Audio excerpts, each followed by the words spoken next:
பரிசுத்த நாமத்திற்கு ஸ்தோத்திரம் உண்டாவதாக. இன்றைய ஜீவவார்த்தை நிகழ்ச்சியை கேட்டுக்கொண்டிருக்கும் அனைவரையும் கர்த்தருடைய பரிசுத்த நாமத்தினால் வாழ்த்துகிறேன், ஆசீர்வதிக்கிறேன். இன்றைய தீன தியானத்திற்கு தேவன் கொடுத்த வேத பகுதி, அது ஏசாயா தீர்க்கதரிசியின் புஸ்தகம், அதில் 26ஆம் அதிகாரம், அதில் 7ஆம் வசனம். ஏசாயா 26:7. நீதிமானுடைய பாதை செம்மையாய் இருக்கிறது, மகா நீதிபரராகிய நீர் நீதிமானுடைய பாதையை செம்மைப்படுத்துகிறீர்.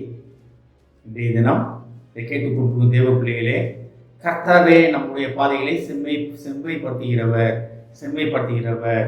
அப்ப செம்மையான பாதை, தேவனுடைய பாதைகளை நடப்பதற்காக கர்த்தர் நம்மளை அழைத்து கொண்டிருக்கிறார். ஏன்னா அவருடைய பாதை அது, அவருடைய வழி அது. அவர் நமக்கு வைத்திருக்கிற ஒரு ரூட் மேப். இன்னைக்கு கூகுளில் பார்க்குறோம். கூகுள் மேப்பில் பார்த்தீங்கன்னா ஷார்ட்கட்னு ஒன்று வந்து நிறைய நியூஸ்லாம் பார்த்தீங்கன்னா நிறைய தெரியும். காட்டுக்குள்ளே போய் மாட்டிக்கிட்டோம், தண்ணிக்குள்ளே ஏரிக்குள்ளே சகதிக்குள்ளே போய் மாட்டிக்கிட்டோம் அப்படின்றது தான் உலக வழி. உலக கூகுள் கொடுக்குறது அது உலக பெரிய ஞானத்துன்னு நினைக்கிறாங்க. உலக ஞானத்தால் உண்டாக்கப்பட்ட மேப் அதெல்லாம் அந்த பாதையில் போகும்போது அவங்க அடர்ந்த காட்டுக்குள்ளே வழி இல்லாத இடங்களை போய் மாட்டிக்கிட்டு முடிப்பதை நம்ம நிறைய பார்க்குறோம். கூகுள் மேப்பை கொண்டு போகிறோம், இல்லை சில இடங்களில் சரியான பாதையில் போயிடும். ஆனால் நிறைய நேரங்களில் பார்த்தீங்கன்னா இது தவறான பாதைகளில் உன்னை இப்படி ஈஸியாக கூட்டு போயிருக்கேன் அப்படின்னு கூட்டு போய் நம்மளை அநேக இடங்களுக்குள்ள உள்ளாக்குகிறதை பார்க்கிறோம். அதே போல தான் உலகத்தின் அதிபதி, உலகத்தின் காரியங்களை நம்ம ஈஸியாக நம்மளே இந்த மடத்தை போவோம், நம்மளே என் பாதைகளை நான் பார்த்துக்கிறேன், என்னோட காரியங்களை நானே பார்த்துக்கிறேன்னு போகும்போது அவர் வந்து திரும்பி வர முடியாத இடத்துல போய் நம்ம போய் மாட்டிக்கொள்வதாக காணப்படுவோம் நம்ம. அதனால தான் வசனம் அழகாக சொல்லுகிறது, செம்மைப்படுத்துகிறவர் நம்முடைய பாதைகளை. அது எப்படியா? மகா நீதிபரராகிய நீர் நீதிமானுடைய பாதையை செம்மைப்படுத்துகிறீர். அடிக்கடி நான் அவனோட பேசும்போது சொல்லுவேன், நீதிமான் அப்படின்னா என்ன? உலக நீதி கிடையாது, தேவ நீதியால் நடக்கப்படுவது. தேவனை நோக்கி நடக்கிறவங்க தான் நீதிமான்கள். நீதிமான்னா ரைச்சியஸ்னஸ். அது வந்து அழகா இங்கிலீஷில் அதான் சொல்கிறாங்க, right to stand before God. அதான் இந்த ரைச்சியஸ்னஸ், நீதிமான். அதான் நீதிமனுடைய பாதை செவ்வையாக இருக்கிறது, அதை செவ்வைப்படுத்தி கொண்டே இருக்கிறானா தேவன் ஒரு பாதை. அதனால தான் அதை ஏசாயால பார்க்கணும், வழி இதுவே இதுள்ளே நடவுகள் என்ற சத்தத்தை பின்னாலே உங்கள் காதுகள் கேட்கும்னு இதை ஏசாயால படிக்கிறோம் நம்ம. அப்போ எந்த பாதையில் போகும்போது தேவன் நம்ம வைத்திருக்கும் பாதையிலே நடக்கும் பொழுது ஒருவேளை நம்ம வழி தவறி போகிறோம்னா உடனடியாக வழிகாட்டுகிற தேவன் உடனடியாக வந்து விடுகிறார். எப்படி வரார்? வழி இதுவே இதுள்ளே நடவுகள் என்ற சத்தத்தை சத்தமாக நம்ம காதுகள் கேட்கும்படியாக பேசி கொண்டிருக்கிறார். இப்போ தேவனுடைய வழிகளில் நம்ம நடக்க வேண்டும். தேவ வழியெல்லாம் வேணாங்க, உலகத்தின் வழியில் போறேன்னு வச்சுக்கோங்களேன், அந்த சத்தம் ஸ்டாப் ஆகிடும். அப்போ தேவ சத்தத்தை கேட்டுக்கொண்டே நடப்பதற்காக கர்த்தர் நம்மளை அழைத்து கொண்டிருக்கிறார். நீதிமானுடைய பாதை, தேவன் விரும்பும் நீதிமானுடைய பாதை செம்மையாக இருக்கிறதா? அந்த செம்மையான பாதையில் நடக்கும் போதுமே அவர் என்ன சொல்றாரு பாருங்க, நீதிமானுடைய பாதை செவ்வையாக இருக்கிறது, மகா நீதிபரராகிய நீர் நீதிமானுடைய பாதையை செவ்வைப்படுத்துகிறீர்.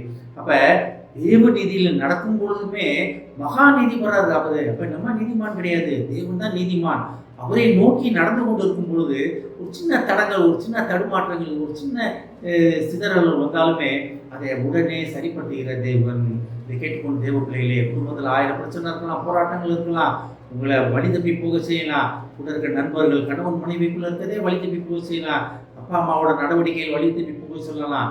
வேலை பார்க்குற ஸ்தலத்தில் வழி தப்பி போக செய்கிறவங்க நிறைய பேர் இருப்பாங்க. ஆனால் நீங்கள் தேவன் விரும்பும் நீதியை நீங்கள் கற்றுக்கொண்டு நடக்கும் பொழுது உங்கள் பாதைகளை செவ்வைப்படுத்துகிற தேவன் உங்களுடனே உண்டு. அதெல்லாம் எப்போ நடக்கும்? தேவன் உங்களுக்கு வைத்திருக்கும் சத்தத்தை கேட்டு, பாதையை கேட்டு புரிந்து கொண்டு நடக்கும் பொழுது. அது எப்போ கேட்க முடியும்னா, தேவ சத்தத்தை கேட்கும் பொழுது. தேவன் உங்களுடன் எப்படி பேசுவார்? நீங்கள் வேதத்தை படிக்கும் பொழுது தேவன் பேசுவார். ஜெப வேலை நம்ம தேவனுடன் பேசுவது. வேதத்தை படிக்கும் பொழுது தேவன் உங்களுடன் பேசுவார். அப்போ தினமும் வேதத்தை படித்து அவரை தியானிக்கும் பொழுது அவர் உங்களுக்கு வைத்திருக்கும் பாதையிலே உங்களை வழி நடத்த வல்லவராக இருக்கிறார். அதனால்தான் நீதிமானுடைய பாதை செவ்வையாக இருக்கிறது. நீதிமானுடைய பாதை வந்து செம்மையாக இருக்கிறது, அது தப்பே கிடையாது. ஆனால் மகா நீதிபரராக இயேசு கிறிஸ்து நீதிமான்களாகிய உங்களுடைய பாதையை இன்னும் செவ்வைப்படுத்த வல்லவராக இருக்கிறார். அவருடன் காத்து கொண்டிருக்கிறார். தேவனுடைய விருப்பத்தை நிறைவேற்றுவதற்காக நாம் ஆயத்தமாகிறோம். ஆமென். ஜெபிப்போம். எங்களை அதிகமாக நேசிக்கும் அன்பின் பரலோக பிதாவே, மகா நீதிபரராகிய நீர் எங்களுடைய பாதைகளை செவ்வைப்படுத்துவேன் என்பதற்காக நன்றி ஆண்டவரே. எங்களுடைய பாதைகள் உண்மை நோக்கி நீர் வழிநடத்துவேன் என்று சொன்ன மகா கிருபைக்காக நன்றி ஆண்டவரே. எங்களை நீர் நீதிமான்கள் என்று அழைத்த மகா கிருபைக்காக நன்றி ஆண்டவரே. நீர் உமது ரத்தத்தை சிந்தி எங்களை நீதிமான்கள் ஆக்கியதற்காக நன்றி ஆண்டவரே. ஆனாலும் நீர் விரும்பும் நீதியை நோக்கி நாங்கள் நடந்து கொண்டிருக்கிறோம் அப்பா. அப்படி செல்லும் பொழுது எங்கள் பாதைகளை வழி தடுமாறும் பொழுது நீரே எங்களை பாதைகளை செவ்வைப்படுத்துவேன் என்று சொன்ன வாக்குக்காக நன்றி நன்றி நன்றி ஆண்டவரே. உமது வாக்கை கேட்டு உமது சத்தத்தை கேட்டு அந்த பாதையிலே நடக்க நாங்கள் முடிவெடுக்கிறோம் அப்பா. இந்த முடிவிலிருந்து பின்வாங்கி விடாதபடி எங்களை பாதுகாத்து கொடுப்போம்ப்பா. அதை கேட்டுக்கொண்டு ஒவ்வொருவரையும் ஆசீர்வதிக்கும் அப்பா. ஒவ்வொரு குடும்பத்தையும் ஆசீர்வதிக்கணும் அப்பா. குடும்பத்தில் ஒவ்வொருவரையும் நீ நீதிமான்கள் என்று அழைத்ததற்காக நன்றி ஆண்டவரே. அவருடைய பாவத்தை செவ்வையாக இருக்கிறது என்று நீ சொன்ன கிருபையான வார்த்தைக்காக நன்றி நன்றி நன்றி தவறு நன்றி தவறு. ஆனாலும் நீர் உருவும் நீதியிலே அவர்கள் நடத்தி கொண்டிருப்பதற்காக நன்றி ஆண்டவரே. அவன் பாதைகளை உண்மை நோக்கி செவ்வைப்படுத்துவேன் என்று சொன்ன வாக்குக்காக நன்றி நன்றி நன்றி ஆண்டவரே. குடும்பத்தில் உள்ள வாலிப பிள்ளைகளை உங்களுக்கு தெரியணுமாப்பா. இந்த வாலிப பிள்ளைகளை நீர் உங்களுடைய வழியிலே நடத்தி செவ்வைப்படுத்துவேன் என்று சொன்ன கிருபையான வாக்குக்காக நன்றி நன்றி நன்றி ஆண்டவர். வாக்கு கொடுத்தவர் வாக்கு மாறாதவர் என்பதற்காக நன்றி சொல்லிடுவோம் ஆண்டவர். குடும்பத்தில் உள்ள ஒவ்வொருவரையும் ஆசீர்வதிக்கிறோம். இயேசுவின் மூலமாக கேட்கிறேன் நல்ல பிதாவே, ஆமென். கர்த்தர் உங்களை ஆசீர்வதிப்பாராக.